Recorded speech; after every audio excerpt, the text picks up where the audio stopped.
France Bleu Maine, 10h-11h, on cuisine ensemble. Julien Sénéchal, Sophie Elie. On cuisine et on ne jette rien. Ce matin, on attend vos astuces à vous pour ne pas gaspiller, car nous allons parler, Julien, entre autres, de gaspillage alimentaire ce matin. Oui, avec l'association Grain de Pollen et Emmanuel Gasseux. C'est vrai que nous sommes dans la semaine européenne pour la réduction, contre le gaspillage alimentaire et pour la réduction faut pas faire l'inverse, des déchets. sinon ça marche pas. Oui, c'est ça, sinon ça n'a rien à voir, évidemment, c'est le contraire. Et puis avec un chef aussi qui participe au quotidien à la réduction des déchets par son métier, c'est Pascal Robin des Cocottes Sartoises. Il va nous donner des recettes aussi, Bien Pascal. sûr. Pourquoi pas un petit risotto, par exemple, un exemple parmi d'autres. Il avait préparé ça. Et puis on aura une tarte aux pommes à vous offrir. C'est la dernière de l'opération tarte aux pommes de la Fédération des boulangers de la Sarthe. Nous vous dirons comment faire pour l'obtenir, cette tarte. Vos questions, vos recettes, votre avis, appelez-nous 02 43 29 10 10. On cuisine ensemble sur France Bleu Maine. Avec Emmanuel Gasseux, qui est éducateur de l'environnement. C'est comme ça qu'on dit, Emmanuel, pour l'association Grain de Pollen. Je me trompe à chaque fois, donc allez-y, je vous laisse donner l'intitulé exact. Oui, bonjour à tous. Éducateur à l'environnement, c'est pas bien. mal. Voilà, donc on est en plein dans la semaine de la réduction des déchets qui va avoir lieu donc à partir de demain, du 17 au 19 au 27 novembre. Et donc durant cette semaine-là, bien sûr, on parle du gaspillage alimentaire, mais bien sûr de la réduction des déchets à la source, comme on appelle. Et donc quelques chiffres sur le gaspillage alimentaire, c'est à peu près entre 20 et 50 kilos, on va dire, par an et par personne. Par personne, même pas par foyer, par personne. Oui, par personne, ouais, oui, tout à fait. C'est évalué à peu près par foyer à entre 400 et 500 euros par foyer. Et donc dans ces 20 kilos, on va retrouver donc 4,5 kg de pain qui sont jetés à la poubelle, et puis 7 kilos de produits qui sont non déballés. Donc des produits qu'on a laissé traîner, perdus dans le frigo, par exemple. Voilà, tout à fait, qu'on a laissé traîner dans le réfrigérateur. Alors nous, ici en province, on est quand même, on a des grands réfrigérateurs, donc ça va. On a des grands congélateurs, mais dans des communes ou dans des villes carrément où il y a une forte pression humaine, eh bien, on a des petits réfrigérateurs qui sont bien cachés dans des toutes petites cuisines, et donc on a tendance à plus la gâcher. ville est grande, en général, plus les loyers sont chers ou le prix de l'immobilier fait qu'on a des petits espaces, et tout ça participe du gaspillage alimentaire. Pascal Robin, aux Cocottes Sartoises. Bonjour, le restaurant bien connu du Mans. Ne pas gaspiller les aliments que vous cuisinez, c'est basique dans votre métier. Bien sûr, nous on apprend ça dès le départ, je dirais, c'est une éducation. Et d'ailleurs, quand les jeunes passent un examen, ils sont évalués justement sur ce qu'on appelle l'économie des moyens. Alors ça va évidemment, on peut parler du gaz, de l'électricité, de l'eau, mais aussi effectivement des produits qu'on travaille, les épluchures, le taillage, voilà, on essaye d'optimiser un maximum les produits que l'on travaille. Alors avec Emmanuel, on voit bien, Pascal, qu'il y a un point de vue environnemental qui n'est pas éludé chez les professionnels de la cuisine, évidemment. Mais vous, il y a aussi un point de vue économique extrêmement important, parce qu'on sait que quand on touche un peu au portefeuille, ça permet des leviers pour l'environnement. Bien sûr, parce qu'un restaurant, c'est avant tout une entreprise, et avec des obligations de résultat et une marge, et donc ça peut avoir des conséquences sur la marge, sur le bon fonctionnement de l'entreprise. Et ceci dit, ça vaut aussi pour les particuliers quand vous faites vos ateliers. Emmanuel, vous l'avez d'ailleurs dit, 400 euros par foyer de gaspiller. Oui, tout à fait. Donc c'est pour ça qu'on organise donc dimanche 27 novembre, une opération de glanage et création de 3 soupes qu'on va faire. Donc on va inviter donc les stagiaires à s'inscrire sur le site de Grain de Pollen. Et donc c'est une après-midi où on va glaner sur une exploitation maraîchère biologique à Saint-Célerin. C'est le GAEC Le Grillon. Voilà, tout à fait. Et donc on va ensuite, bien sûr, sensibiliser le grand public au gaspillage alimentaire à travers plusieurs outils pédagogiques, une exposition qu'on a également sur le gaspillage alimentaire. Et puis ensuite, on va cuisiner donc 3 soupes. Et avec des légumes qui sont pas vendables entre guillemets, c'est ça ? Voilà, tout à fait. Alors des soupes, ça sera autre chose que la classique soupe poireaux pommes de terre. Donc on va faire des soupes par exemple de potimarron. On fera une soupe de panais également, et puis probablement on fera une soupe de brocoli.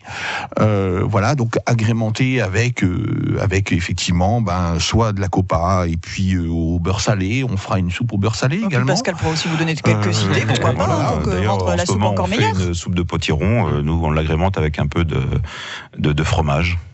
Produit de saison, forcément. Et ben voilà, on va glaner, on va faire des soupes, on va se faire un petit risotto aussi avec vous, Pascal, et on offrira à l'un d'entre vous une tarte aux pommes à retirer chez Monsieur Patrick Richard. Il est avenue Mozart au Mans, et donc voilà, vous jouerez avec nous, on vous posera une petite question en cours d'émission. On va faire comme ça, Julien. Ouais, très bien. Allez, à tout de suite. 10h-11h, Julien Sénéchal, Sophie Elie on cuisine ensemble. sur France Bleu Maine.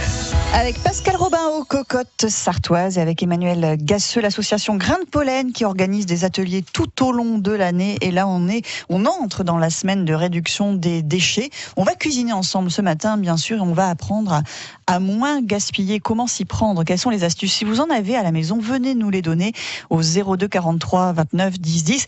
Je vais en demander une au moins à Emmanuel, parce que si je lui demande toutes ces astuces, on en a pour 1 heure au moins. La première des astuces, c'est quoi, Emmanuel? La première des astuces, c'est la bonne gestion donc du réfrigérateur et du congélateur. Donc il faut savoir que la congélation, c'est pas éternel, hein. Donc plus le poisson est gras, par exemple, si on parle des poissons, eh bien moins il va se conserver, hein, au congélateur. Donc un poisson gras comme le saumon, le maquereau, c'est 3 mois maximum au congélateur, et au-delà, eh bien le poisson perd ses qualités gustatives, hein. Donc voilà, donc il faut bien étiqueter les produits dans le congélateur, et puis ne pas hésiter à le dégivrer, hein. Donc tous les 3 mois, dégivrer son congélateur. Un demi-centimètre de glace, c'est 30% d'augmentation en énergie du produit. Donc ça veut dire que c'est quand même important, hein. Le congélateur et le réfrigérateur, c'est l'un des appareils ménagers qui tournent constamment à la maison, et c'est gourmand en énergie, hein. Donc voilà. Une bonne gestion des placards également. Donc le premier produit. On avait dit une. Hein, c'est déjà la deuxième. Donc, finissez quand même sur cette idée, Emmanuel. Voilà, le premier produit, vous dites qu'on va gaspiller dans le placard. Sera, dans le placard, ça sera le dernier sorti, quoi, hein. Donc voilà. Donc il faut vraiment mettre les produits qu'on a achetés récemment au fond, et ceux qui étaient au fond dans le placard, les mettre en avant. Voilà, pour éviter. Oui, c'est une règle. Chez nous, c'est la règle. Et oui, alors voilà, vous en tant que en plus, restaurateur. Il y a des dates limites de consommation. Donc si on veut respecter tout ça, nous on apprend aux jeunes qui rangent la marchandise, eh bien ce qui vient d'arriver va derrière, et on met ce qui était derrière devant. Voilà. Pour éviter de jeter. Et voilà. Ensuite, si les dates de péremption sont plus bonnes, ça évite les. Oui, allez-y. Il y a un super site internet qui s'appelle ça-suffit-le-gâchis.fr où. Redites-moi ça. Ça-suffit-le-gâchis.fr. C'est facile à dire finalement. Et il y a avec des choses très simples, mais par exemple, là, je suis sur la page pour éviter le gaspillage alimentaire. Je prépare ma liste de courses, je fais les courses alimentaires dans le bon ordre, j'achète la juste quantité d'aliments, je suis vigilant sur les dates de péremption, on vient d'en parler, je veille à la bonne conservation des aliments, je cuisine astucieusement, j'accommode les restes et j'ai les bons réflexes au restaurant. Et après, il y a tout un tas de thématiques qui sont développées, comme moins jeter, valoriser ses déchets, ou encore acheter et m'équiper astucieusement. Donc, c'est bien tout ça, Emmanuel, ça vous va? C'est très bien. Chaque citoyen est responsable de tout ce gâchis, et le gaspillage alimentaire, eh bien, il peut être limité, mais il ne peut pas être complètement supprimé. C'est impossible. Oui, c'est pas ça l'objectif. L'objectif, voilà, c'est de faire mieux. C'est de faire mieux, parce que le zéro déchet n'existe pas. Mais est-ce que les grandes surfaces, les supermarchés où tout le monde va faire ses courses, jouent le jeu sur ce gaspillage alimentaire, Emmanuel? Parce que là, je vois par exemple acheter et m'équiper astucieusement, j'achète à la coupe ou en vrac, excusez-moi, mais quand on va chez Leclerc, Carrefour, Auchan, et compagnie, c'est pas forcément facile. Non, alors il faut déjà se tenir à une liste de courses pour ne pas être tenté par les offres promotionnelles, les 2 pour 1, voilà. Oui, je dirais que certaines grandes surfaces jouent le jeu. D'autres moins. Voilà. Après. Oui, on voit de plus en plus des bacs avec effectivement des dates limites de consommation. Voilà, à ne pas confondre donc la date limite de consommation donc sur les produits frais, et la date limite d'utilisation optimum sur les produits plutôt secs comme le riz, les pâtes, le chocolat, donc le café, tout ça, c'est des produits qui peuvent être utilisés même quand on a dépassé la fameuse date optimum, on continue de les utiliser. Une petite recette quand même, Pascal. Alors par exemple, nous ce midi pour le plat du jour, on va récupérer les restes des clients d'hier soir. Pas vraiment. Il faut que ça reste bon quand même aussi. Mais on va faire un risotto avec. On va faire cuire des moules à la marinière tout simplement, et puis on va récupérer ce jus de moule. qui va nous servir à faire cuire notre risotto. Donc forcément, va donner le goût au riz. Oui. Alors évidemment, après, on va mettre de la crème fraîche, du beurre, du parmesan. Ah oui, mais avant tout, c'est important de nous quand on travaille. Voilà, c'est un ordre de travail et on va commencer évidemment par laver nos moules. Alors on fait attention à les laver correctement, mais sans laisser couler l'eau 3 heures non plus. Ça, j'y fais attention aussi. C'est une éducation. Je forme beaucoup de jeunes, donc ça commence comme ça. Oui. On éduque les gens. Oui. Et ensuite, on va faire, on va éplucher des oignons, des échalotes, un petit peu de persil. Alors, on va pas mettre du persil, on va récupérer les queues de persil. Moi, j'utilise du persil haché tous les jours. Eh bien, on garde tout le temps les queues de persil. Elles vont nous servir justement à aromatiser ce jus de moule, à aromatiser un fond de sauce. Donc, on ne jette jamais les queues de persil. Donc on va faire cuire nos moules, on va récupérer le jus de moule, on va décortiquer les moules parce que ça va être plus pratique à manger et à mettre dans le risotto. On peut éventuellement laisser une petite coquille pour la décoration. Mais donc voilà, on a récupéré ces moules, ce jus de moule, et puis ensuite on va démarrer la cuisson du risotto avec un oignon ciselé qu'on va faire suer tout doucement au beurre. On va faire nacrer le riz dans le beurre et les oignons. On va ensuite déclasser avec un tout petit peu de vin blanc. Enfin, c'est facultatif, hein, si on fait pour les enfants, on n'est pas obligé. Et ensuite, on va mouiller au fur et à mesure, en plusieurs étapes, avec le jus de moule, donc le jus de cuisson de récupération des moules. Et puis ensuite, on va à la fin de la cuisson, on va crémer légèrement le riz, rajouter un petit peu de beurre, rajouter un peu de parmesan évidemment, et puis on viendra mettre en décoration les petites moules. Alors on va pas rajouter que des moules, on va rajouter un petit peu de crevettes. Alors pareil, les crevettes, on va décortiquer nos crevettes, on les lave un petit peu avant, on va récupérer nos têtes de crevettes, et puis on peut très bien faire une huile de crevettes avec ces carcasses qu'on aura récupérées. On va faire chauffer une huile de pépins de raisin qui est très nature. On va la faire chauffer légèrement avec ces têtes de crevettes. Ensuite, on va les mettre dans un bocal. Et puis on va les oublier quelques jours dans le frigo à l'abri de la lumière. Et puis on va s'apercevoir quand on va ressortir cette huile, qu'elle aura une couleur légèrement orangée et qu'elle aura surtout un parfum de crevettes.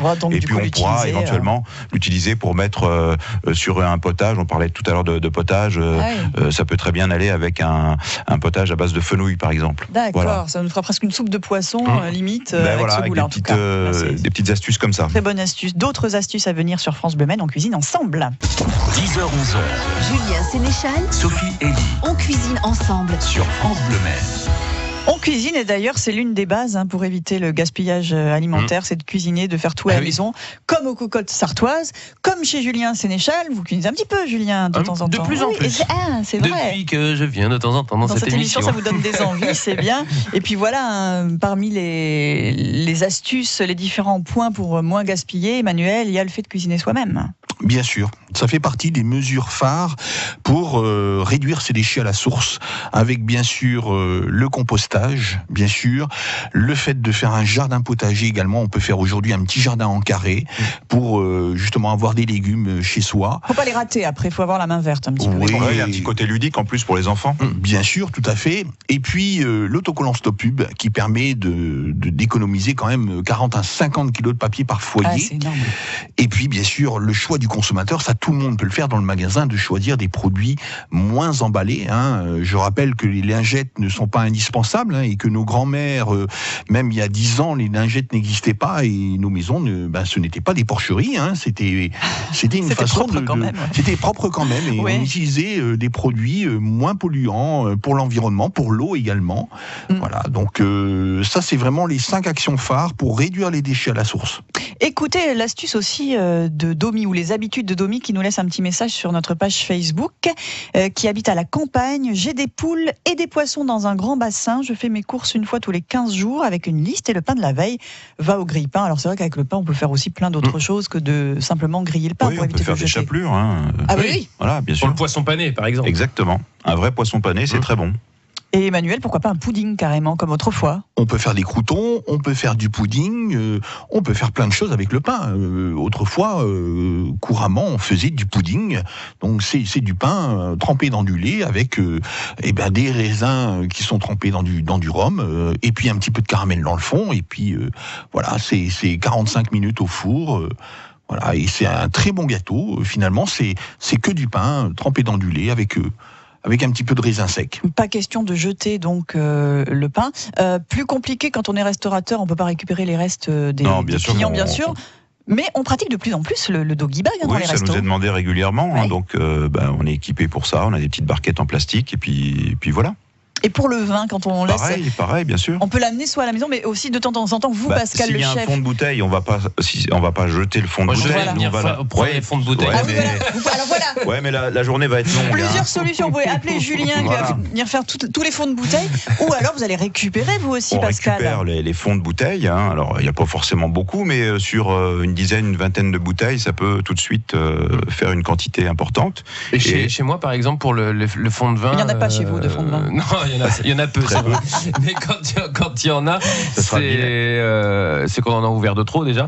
Mais je mets ça au vinaigrier. En fait. Bien sûr. Voilà, et vous, Pascal, vous allez pouvoir faire une sauce avec un fond de vin. En ce moment, on fait un sauté de serre qui est à la carte. Eh bien sûr, on va mouiller le sauté de serre avec ces fonds de bouteille.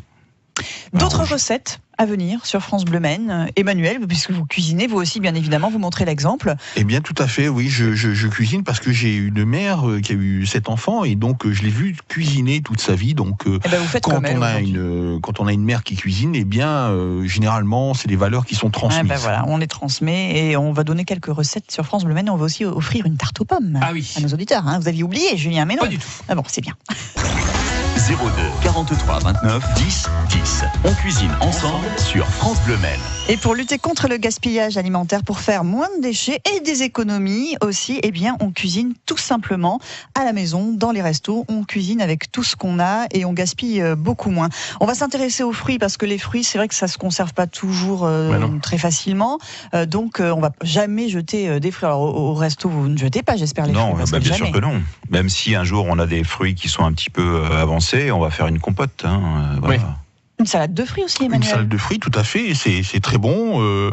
Ça se tient bien au réfrigérateur. Ça se conserve bien. On peut rajouter, effectivement, des raisins secs, des petites pépites de chocolat pour agrémenter cette salade de fruits. Un petit sirop aussi, peut-être. Oui, bien sûr. On fait un sirop léger. Comment on fait un sirop? Vous savez faire de l'eau et du sucre et on fait bouillir. On devrait y arriver. Oui, c'est assez simple. De l'eau, du sucre. Un bâton de cannelle, on rajoute un petit peu d'anis étoilé, un peu de citron, un peu d'écorce d'orange, un peu de vanille, bien sûr. Et est-ce qu'on pèle les fruits? Alors ça va dépendre comment. Parce qu'on on a peur de tout aujourd'hui. C'est vrai, on se dit, mais il y a des pesticides. On les lave bien. Alors il y a une petite astuce, si on veut bien rincer les fruits ou les légumes, on peut les rincer dans de l'eau avec un peu de bicarbonate. D'accord. Ça va enlever un peu tout ce qui est pesticides. C'est bien ça. Eau et bicarbonate pour laver les fruits. On utilise le bicarbonate en cuisine pour cuire les légumes, effectivement. En plus. C'est bon pour le digérer, en plus. En plus, oui, bien sûr. Pour éviter d'avoir des grosses. Merci de la précision. Tout le monde avait compris, Julien. Et sinon, on va pas se poser la question, Emmanuel, sur le GAEC, le grillon, vous allez glaner, puisque c'est une exploitation biologique. Tout à fait. Donc on prend tout. On prend tout, effectivement. Donc Non, ce qui est intéressant, c'est justement d'avoir aussi cette sensibilisation à l'agriculture biologique, puisque là, on sera effectivement sur une exploitation maraîchère. Et pourquoi, il vaut mieux manger bio par les temps qui courent. Donc c'est quand même dans le moins important. Et c'est pas que pour sa petite santé. C'est d'abord pour la terre. Emmanuel, une question, parce que depuis tout à l'heure, on parle essentiellement de personnes qui habitent dans des maisons, la possibilité d'avoir un jardin, mais malheureusement, c'est pas le cas pour tout le monde. Quand on habite dans un immeuble au 11e étage, comment on fait pour aussi réduire ses déchets? Eh bien, il existe des lombricomposteurs qui peuvent être installés donc sous l'évier ou dans un petit réduit dans la maison ou même sur le balcon si on en a si on en possède un. Et puis de plus en plus se développe le compostage collectif. Oui. Donc ce sont des composteurs qui sont mis à disposition des locataires des appartements et donc on peut donc descendre et puis vider son petit seau dans ces composteurs collectifs. Donc il y a quand même des possibilités. Même en appartement, c'est bien de le savoir. Zéro gaspillage sur les tartes aux pommes qu'on offre. Il n'en reste jamais une miette, ça c'est certain, au moins, comme ça on est tranquille là-dessus. Ce sont les artisans boulangers de la Sarthe, la fédération qui a lancé cette opération pendant 15 jours, opération tarte aux pommes.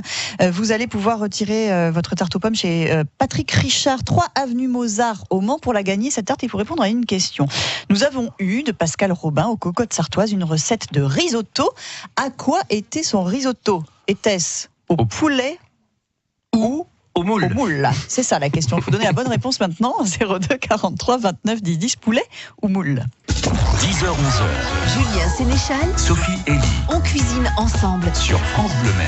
Il y a Avec, du lourd en anglais là. Emmanuel, oui, vous êtes très fort. Emmanuel Gasseux Oui. avec nous ce matin, Pascal Robin et Anne-Marie à la Suze sur Sarthe. Bonjour. Bonjour. Vous aimez bien la tarte aux pommes, Anne-Marie, évidemment. Ah, ben, je suis très gourmande. Vous avez bien raison. Magnifique tarte aux pommes réalisée par nos... Par les boulangers de la On parle Sarthe. bien anglais, mais alors en français, c'est une C'est catastrophe. Par les artisans boulangers de la Sarthe. Tiens, reposez la question, Julien, s'il vous plaît. Il y a à la carte des cocottes sartoises ce midi un risotto, Anne-Marie, un risotto au moule ou un Bien. risotto aux poulettes? Au moule. Au moule, bien Et hop, sûr. la tarte aux pommes, elle est pour vous, Anne-Marie. Régalez-vous. Vous Tarte êtes aux à la pommes au moule. Suze, mais vous allez venir nous voir au Mans. Oui, oui, alors, gaspillage alimentaire, Oui, on récupère les déchets, tout, mais on fait pas n'importe quoi non plus. Hein. Tarte aux pommes au moule, je suis pas sûre que ça soit une super recette. Non, pas sûr. Anne-Marie, vous aurez une tarte aux pommes traditionnelle, délicieuse, ne vous inquiétez pas.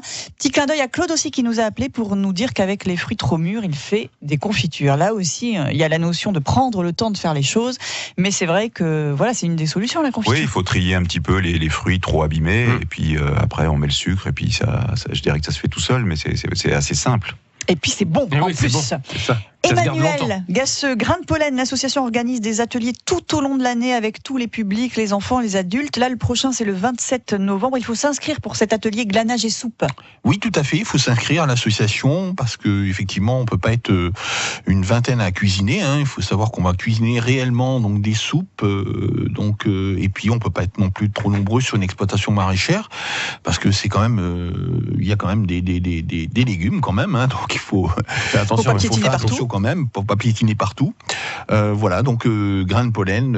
Grain de pollen 72.fr pour le site internet. Il y a d'ailleurs toutes les informations hein, sur ce dimanche 27 novembre, C'est 14h, l'après-midi. 17h30 à Saint-Célerin. C'est 10 € par personne. Voilà, Et c'est au pour, GAEC Le Grillon, Le Grillon. donc agriculture biologique. Les soupes, on va les faire sur place et à ensuite fait. les gens les ramènent chez eux. Ça marche comment? Alors non, On on va les pas en déguste faire ensemble en très grosse quantité. On va les déguster sur place, tout à fait. Très Oui. bien. Petites recettes qui viennent d'où? C'est vous qui les inventez, les recettes, Emmanuel? Oui, tout à fait. Ah, bah, très bien. Bien sûr, on a 2 cuisinières à l'association qui sont très efficaces et qui innovent constamment dans les recettes. Oui, Eh oui, parce tout à que fait. voilà, c'est ça l'idée, c'est d'être créatif Bien aussi. sûr. Avec les restes aussi, d'ailleurs, il faut créer un reste de poulet. On peut très bien faire un petit vol au vent avec une petite béchamel. Voilà, ça va changer un petit fonds peu de sauce aussi. les fonds de sauce, bien sûr. Merci Pascal, aux cocottes Merci à sartoises. vous. On peut y aller ce midi pour déguster votre Tout à fameux fait. risotto du pêcheur, Je vais notamment. aller le faire là maintenant. Eh ben, allez-y, voilà. Vous nous avez donné la Vous nous recette. gardez 2 On places peut pour venir vous Sophie, aider. moi. Ouais, c'est parfait pour Emmanuel aussi qui veut venir sans doute. Et l'association Grain de Pollen, on la retrouve sur internet. Toutes les coordonnées sur francebleu.fr. On cuisine ensemble. Merci Emmanuel. Merci Pascal. Merci à vous. Merci. France Bleu Maine. On cuisine ensemble. Et on va cuisiner aussi chez les autres. Emmanuel Bordeaux prendra la direction de Sainte-Cérotte demain pour se retrouver dans le laboratoire de cuisine de Nadia Fanan. Elle a créé Créo Saveur, elle est traiteur, cuisine à domicile aussi. Elle est présente sur les marchés de l'Est de la Sarthe et elle nous proposera une recette réunionnaise aux accents sartois, des joues de porc aux épices massalées, demain à 10h. France Bleu.